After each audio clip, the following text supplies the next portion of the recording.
जय हिंद दोस्तों, कैसे हैं आप सभी। माता रानी के सभी प्यारे भक्तों को जय माता दी। दोस्तों, आज के इस वीडियो में मैं आपको माता वैष्णो देवी जी की यात्रा और दर्शन की संपूर्ण जानकारी देने वाला हूं। अगर आप भी माता वैष्णो देवी जी के दर्शन करने की प्लानिंग बना रहे हैं तो ये वीडियो आपकी यात्रा में बहुत हेल्प करेगा। दोस्तों, इस वीडियो में हम लोग बात करेंगे आप माता रानी के दरबार कटरा कैसे पहुंच सकते हैं, यहाँ पर आपको होटल और धर्मशाला किस रेट पर मिलेंगे, आपको अपनी यात्रा को किस मार्ग से प्रारंभ करना चाहिए, यहाँ पर खाने पीने की क्या व्यवस्था रहती है, और वीडियो के लास्ट में हम लोग बात करेंगे संपूर्ण बजट की, कितने बजट में आप इस पावन यात्रा को पूरा कर सकेंगे। तो एक बार इस वीडियो को पूरा जरूर देखें जिससे आपको यात्रा की संपूर्ण जानकारी मिल सके। तो चलिए माता रानी का नाम लेके शुरू करते हैं इस पावन यात्रा को। जय माता दी। दोस्तों, कमेंट बॉक्स में जय माता दी जरूर लिखें। सबसे पहले जानते हैं कि आप कटरा तक कैसे पहुंच सकते हैं। अगर आप ट्रेन से आने की प्लानिंग बना रहे हैं तो आप जम्मू या कटरा तक डायरेक्ट ट्रेन से पहुँच सकते हैं। अगर आपकी ट्रेन कटरा तक डायरेक्ट नहीं जाती है तो आप जम्मू तक आ जाइए और फिर जम्मू रेलवे स्टेशन के बाहर से बस या टैक्सी के माध्यम से कटरा तक बड़े ही आराम से पहुंच सकते हैं। ऑर्डिनरी बस में आपसे 80 रुपए का चार्ज करते हैं। नॉन स्टॉप कटरा वाली बस में आपसे 120 रुपए का चार्ज लिया जाता है। वहीं दोस्तों, अगर आप एसी बस से जाना चाहते हैं तो इस 48 किलोमीटर की यात्रा के लिए आपसे 150 रुपए का चार्ज करते हैं। अगर आप फ्लाइट से यहाँ तक आना चाहते हैं तो आप फ्लाइट से भी आ सकते हैं। यहाँ का नियरेस्ट एयरपोर्ट जम्मू में है, तो सबसे पहले आप जम्मू एयरपोर्ट तक आ जाइए, फिर उसके बाद में आप वहाँ से बस या टैक्सी के माध्यम से कटरा तक आ सकते हैं। दोस्तों, अगर आप अपनी जर्नी को बस के माध्यम से पूरा करना चाहते हैं तो आपको दिल्ली, चंडीगढ़, हरियाणा इन सभी जगहों से आपको डायरेक्ट बस यहाँ के लिए मिल जाती है। आप बस के माध्यम से भी यहाँ तक आ सकते हैं। वहीं अगर आप अपनी प्राइवेट कार से माता रानी के दर्शन करने आना चाहते हैं तो आप अपनी प्राइवेट कार से भी यहाँ तक आ सकते हैं। यहाँ तक आने के लिए ये भी एक अच्छा ऑप्शन रहता है। चलिए, अब हम लोग पहुंच चुके हैं कटरा। अब जानते हैं कि आप कटरा में होटल या धर्मशाला कहां पर ले सकते हैं। दोस्तों, कटरा में कटरा बस स्टैंड यहाँ का मेन सेंटर पॉइंट है। कटरा चौराहा के आसपास में आपको बहुत से होटल मिल जाएंगे। यहाँ पर आप नॉर्मल रेट पर आराम से एक होटल ले सकते हैं। यहाँ पर नॉर्मल होटल के रेट 500 से स्टार्ट हो जाते हैं और आप 800 रुपए तक एक बहुत ही अच्छा सा रूम ले सकते हैं। आप अगर चाहें तो श्राइन बोर्ड के द्वारा संचालित निहारिका कॉम्प्लेक्स में भी रूम ले सकते हैं। निहारिका कॉम्प्लेक्स बस स्टैंड के अंदर ही स्थित है। यहाँ पर रूम के रेट 1400 से स्टार्ट हो जाते हैं। नॉर्मल कैटेगरी से लेकर आपको डिलक्स कैटेगरी तक के यहाँ पर रूम मिल जाते हैं। इसी कॉम्प्लेक्स में आपको डोरमेट्री की भी सेवा मिल जाती है, जहां पर आप मात्र 100 रुपए में एक बेड ले सकते हैं। और अगर धर्मशाला की बात करें, यहाँ पर धर्मवीर धर्मशाला बहुत ही ज़्यादा फेमस है और भी बहुत से अच्छे धर्मशाला हैं जिसमें आप बहुत ही कम रेट पर रूम ले सकते हैं।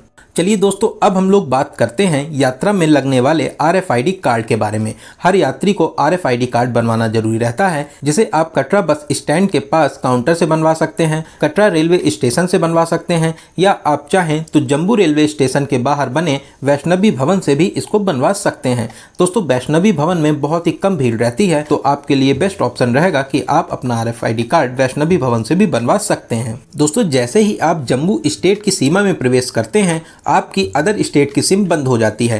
तब आपको यहाँ का सिम लेना होता है। आप जम्मू रेलवे स्टेशन के बाहर से, कटरा रेलवे स्टेशन के बाहर से, या आप चाहें तो कटरा मार्केट से भी सिम ले सकते हैं, जो 10 मिनट में शुरू हो जाती है। यहाँ पर जियो और एयरटेल के सिग्नल बहुत अच्छे आते हैं, जो आपको पूरी यात्रा के दौरान बहुत ही अच्छे से मिलते हैं। दोस्तों, माता रानी की यात्रा के लिए यहाँ पर 2 मार्ग बने हुए हैं। पहला है पुराना मार्ग, जिसे बाणगंगा मार्ग कहते हैं, और दूसरा है नया ताराकोट मार्ग। दोस्तों, नए ताराकोट मार्ग से आपको माता रानी के भवन की दूरी 13 किलोमीटर पड़ती है। वहीं दोस्तों, अगर आप बाणगंगा मार्ग से यात्रा करते हैं तो बाणगंगा मार्ग से आपको भवन तक की दूरी 12 किलोमीटर रहती है। तो दोस्तों, आज हम लोग माता रानी की पावन यात्रा को बाणगंगा मार्ग से प्रारंभ करेंगे। कटरा मार्केट से ही बाणगंगा मार्ग के लिए रास्ता गया हुआ है। इसी मार्ग से होते हुए हम लोग पहुंच चुके हैं बाणगंगा चेक पोस्ट पर।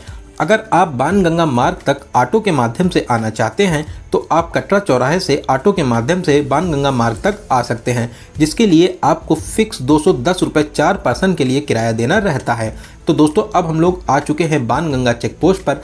यहीं पर हम लोगों का RFID कार्ड स्कैन होता है और फिर हम लोग रेलिंग को पार करते हुए बाहर निकल सकते हैं। यहीं से आपको घोड़े, पिट्ठू और पालकी मिलते हैं। दोस्तों घोड़े, पिट्ठू और पालकी सिर्फ बाणगंगा मार्ग पर ही चलते हैं। अगर आप घोड़े की भीड़ भाड़ से बचना चाहते हैं तो आप चाहें तो ताराकोट मार्ग से भी जा सकते हैं। पैदल यात्रियों के लिए ताराकोट मार्ग एक बेस्ट ऑप्शन रहता है। लेकिन दोस्तों ताराकोट मार्ग पर अभी खाने पीने की व्यवस्था बहुत ज़्यादा अच्छी नहीं है। लेकिन जो बाणगंगा मार्ग है इस पे खाने पीने की व्यवस्था बहुत ही ज़्यादा अच्छी रहती है और मैक्सिमम लोग जो शाम को यात्रा करते हैं वो बाणगंगा मार्ग से ही अपनी यात्रा को प्रारंभ करते हैं।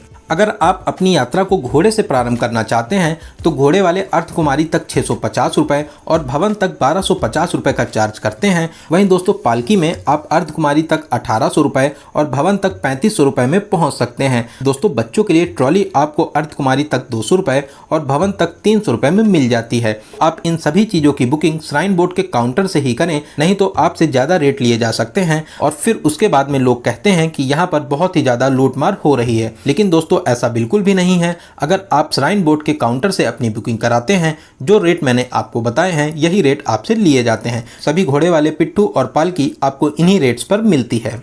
दोस्तों अगर आप चाहें तो पहले बाणगंगा के पवित्र जल में स्नान भी कर सकते हैं और फिर आप अपनी यात्रा को प्रारंभ कर सकते हैं। वहीं दोस्तों अगर आप लौट कर भी यहाँ पर स्नान करना चाहते हैं तो आप यहाँ पर लौट के भी स्नान कर सकते हैं। जैसा आपको उचित लगे उस हिसाब से यहाँ पर आप स्नान कर सकते हैं। दोस्तों बाणगंगा मार्ग से कुछ ही दूर आगे चलने पर यहाँ पर आपको गुलशन कुमार जी का भंडारा भी देखने को मिल जाएगा। आप इस भंडारे में भोजन को ग्रहण कर सकते हैं। बहुत ही स्वादिष्ट और शुद्ध भोजन आपको यहाँ पर दिया जाता है। यहाँ से कुछ ही दूर चलने पर आप इच्छापूर्ण गीता भवन से सभी देवी देवताओं का आशीर्वाद लेकर आगे की यात्रा को प्रारंभ कर सकते हैं। लगभग 3 किलोमीटर की यात्रा करके अब हम लोग आ चुके हैं चरण पादुका मंदिर के पास में। दोस्तों यहाँ पर माता रानी के चरणों के दर्शन करेंगे, सभी देवी देवताओं का आशीर्वाद लेंगे। अब हम लोग प्रारंभ करेंगे अपनी आगे की यात्रा। दोस्तों जगह जगह पर सीढ़ियाँ भी बनी हुई हैं। आप सीढ़ियों का प्रयोग करके भी अपनी यात्रा को पूरा कर सकते हैं। लेकिन सीढ़ियों में आपको थकान बहुत जल्दी आती है। अगर आपको सांस लेने में थोड़ी सी प्रॉब्लम है और आपकी एज ज़्यादा है तो इन सीढ़ियों का प्रयोग एकदम ना करें। इससे आपको बहुत ही जल्दी थकान लगेगी और आप बीमार भी पड़ सकते हैं। दोस्तों इस मार्ग से कटरा के नज़ारे बेहद आकर्षक लगते हैं। आप अगर चाहें तो अपनी यादों के लिए यहाँ पर फोटोशूट भी करा सकते हैं। दोस्तों खाते पीते आराम करते कराते 6 किलोमीटर की यात्रा को पूरा करके अब हम लोग पहुंच चुके हैं अर्धकुमारी हिमकोटी मार्ग पर। यहाँ से एक रास्ता माता रानी के भवन की ओर गया हुआ है और दूसरा रास्ता अर्धकुमारी मंदिर की ओर गया हुआ है। अगर आप चाहें माता अर्धकुमारी जी के भी दर्शन कर सकते हैं। यहाँ पर आपको हमेशा वेटिंग मिलती है। अगर आपकी वेटिंग 12 घंटे से लेकर 24 घंटे तक है तो आप पहले माता वैष्णो देवी जी के दर्शन कर लीजिए और फिर वापसी में आप माता अर्धकुमारी जी के दर्शन कर सकते हैं। तो अब हम लोग फिर से आ जाएंगे हिमकोटी मार्ग पर।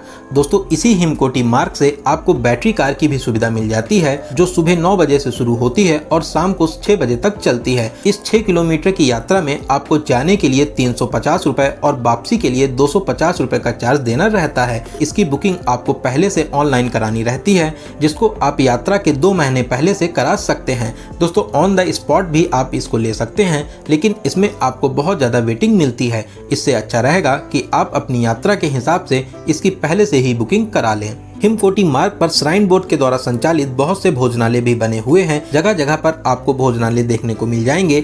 यहाँ पर आप खाने पीने की चीजें और भोजन को बहुत ही कम रेट पर कर सकते हैं। पूरे मार्ग में जगह जगह पर पीने के लिए साफ पानी की व्यवस्था की गई है। साथ ही साथ बहुत ही साफ और सुथरे टॉयलेट भी बने हुए हैं, जिसे आप फ्री ऑफ कॉस्ट में यूज कर सकते हैं।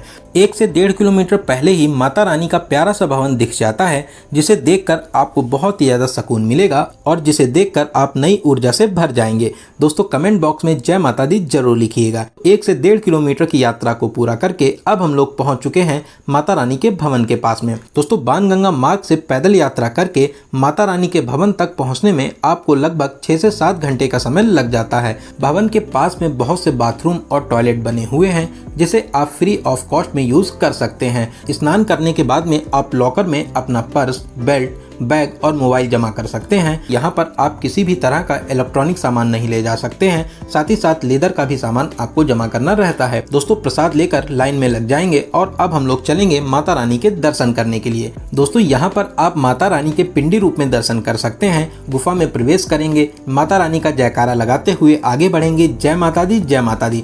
माता रानी आपको हमेशा खुश रखें, आपकी सभी मनोकामनाओं को जरूर पूरा करेंगी। दोस्तों कमेंट बॉक्स में जय माता दी जरूर लिखें। अगर आप यहाँ पर रुकना चाहते हैं तो यहाँ पर बने भवन में आप रुक भी सकते हैं, लेकिन इसकी बुकिंग आपको पहले से ऑनलाइन करानी रहती है, जिसकी बुकिंग आप श्राइन बोर्ड की ऑफिशियल वेबसाइट से यात्रा के 2 महीने पहले से करा सकते हैं। यहाँ पर आपको एक बेड 120 रुपये से मिलना स्टार्ट हो जाता है और अगर आप चाहें तो यहाँ पर रूम भी ले सकते हैं। दोस्तों, माता रानी के दर्शन करने के बाद में अब हम लोग चलेंगे बाबा भैरवनाथ के दर्शन करने के लिए। बाबा भैरवनाथ का मंदिर भवन से लगभग 1.5 से 2 किलोमीटर की दूरी पर भैरव घाटी पर स्थित है। यहाँ तक जाने में आपको बहुत ही ज्यादा खड़ी चढ़ाई मिलती है। अगर आप चाहें तो पैदल जा सकते हैं, घोड़े के माध्यम से जा सकते हैं या रोप वे के माध्यम से भी यहाँ तक पहुँच सकते हैं। रोप वे सुबह 7:30 से शुरू हो जाती है जो शाम को 5 बजे तक चलती है, जिसमें आपसे आने और जाने के लिए 100 रुपए पर पर्सन का चार्ज लिया जाता है। दोस्तों, रोप वे की यात्रा बहुत ही ज्यादा शानदार रहती है। रोप वे से माता रानी के भवन के नज़ारे बहुत ही ज्यादा मनमोहक लगते हैं। आपको ये नज़ारे देखकर बहुत ही ज्यादा सुकून मिलेगा। भैरव घाटी से माता रानी के भवन का नज़ारा बहुत ही ज्यादा प्यारा लगता है। यहाँ से पूरा कटरा दिखाई देता है, जिसके नज़ारे आपको बहुत ही ज्यादा अच्छे लगेंगे। दोस्तों, अब हम लोग पैदल या रोप वे के माध्यम से नीचे आ जाएंगे। दोस्तों, भवन के पास में खाने पीने के लिए बहुत से भोजनालय बने हुए हैं जो श्राइन बोर्ड के द्वारा संचालित है। यहाँ पर बहुत ही ज्यादा शुद्ध और स्वादिष्ट भोजन आपको दिया जाता है। दोस्तों, आप यहाँ पर भोजन करें और फिर आप नीचे के लिए वापसी की यात्रा को प्रारंभ कर सकते हैं। आप चाहें तो हिमकोटी मार्ग होते हुए बाणगंगा मार्ग से आप वापसी की यात्रा कर सकते हैं, या आप चाहें तो हिमकोटी मार्ग से होते हुए ताराकोट मार्ग से भी आप कटरा तक वापस आ सकते हैं। दोस्तों, अगर आप हेलीकॉप्टर से माता रानी के भवन तक जाना चाहते हैं तो आप हेलीकॉप्टर से भी माता रानी के भवन तक जा सकते हैं। आप हेलीकॉप्टर की मदद से सांझी छत तक जा सकते हैं। यहाँ से भवन की दूरी मात्र 1 किलोमीटर रह जाती है, जिसे आप पैदल या घोड़े के माध्यम से पूरा कर सकते हैं।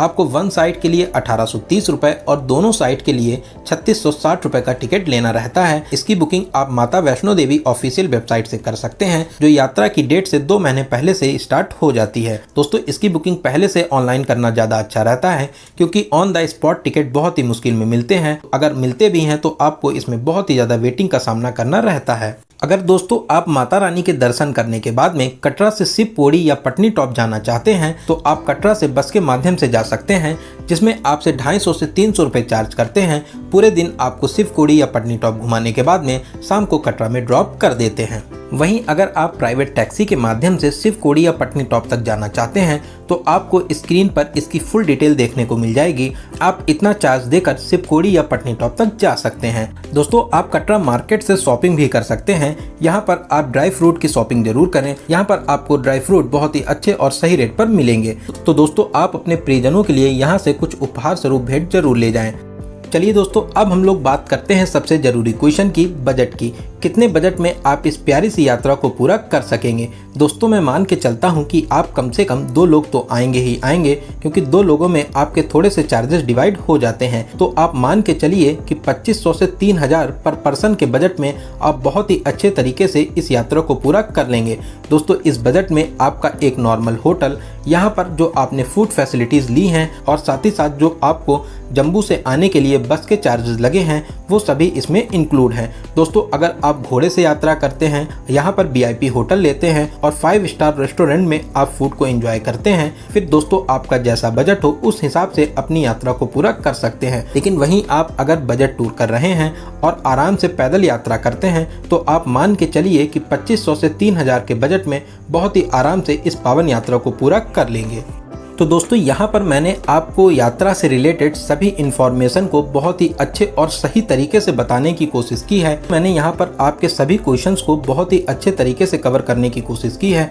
अगर फिर भी आपके कोई क्वेश्चन रह जाते हैं तो आप हमें कमेंट के माध्यम से पूछ सकते हैं। बहुत ही जल्दी आपके कमेंट का रिप्लाई दिया जाएगा। दोस्तों, आपके वीडियो से रिलेटेड और भी कोई सुझाव हो तो आप हमें ज़रूर बताएं, अगले वीडियो में इसको ज़रूर शामिल किया जाएगा। दोस्तों, आपको ये वीडियो कैसा लगा और आप इस वीडियो को कहाँ से देख रहे हैं कमेंट बॉक्स में जरूर बताइएगा। अगर आपको ये वीडियो अच्छा लगा हो तो वीडियो को लाइक और शेयर जरूर करें। आपके एक लाइक से हमें बहुत ज़्यादा मोटिवेशन मिलता है, तो प्लीज़ लाइक और शेयर जरूर करें। दोस्तों, आप किसी दूसरे वीडियो में खो जाएं उससे पहले चैनल को सब्सक्राइब कर लें, साथ में बेल आइकन प्रेस करने के बाद में ऑल नोटिफिकेशन को जरूर क्लिक करें। तो चलिए दोस्तों, अब मिलते हैं किसी ऐसे ही इंफॉर्मेटिव वीडियो में। तब तक आप अपना और अपने परिवार का बहुत ज़्यादा ख्याल रखें।